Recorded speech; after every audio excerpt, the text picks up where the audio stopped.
Today on Substance Stories, we're going to be talking about prescription drugs and breaking down a few myths. Today, we're going to do our first listener question ever on Substance Stories. So someone contacted me the other day and told me that I didn't talk enough about commonly used illicit drugs.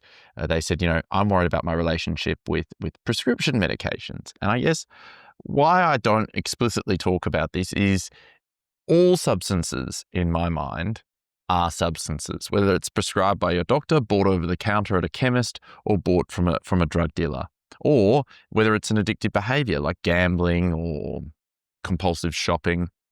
I think anything that we are doing that is activating our dopaminergic reward system and having an instantaneous effect, subjectively we feel the effect of the drug instantly, that is potentially a drug of abuse, and we need to examine our relationship with that. So if there is something that you feel in your life you absolutely need because you cannot sleep without it, or you cannot start the day without it, that absolutely can be an addiction. Many, many people are addicted to coffee, or at least physically dependent on coffee. So what can we do with this information?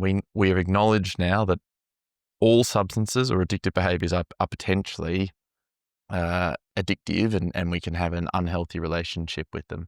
Well, we should be questioning our relationship with them, and we should be making sure, do we need them or don't we need them? So can I last a few days without my coffee? Is there something that I take to get to sleep? I'm always very, very worried about taking things to sleep for many reasons, including that we get tolerant to them, including that they mess with our sleep architecture, meaning we get less restful sleep. So anything like that, we should be taking breaks from. Even prescription medications prescribed by your doctor, something like pharmaceutical stimulants for ADHD.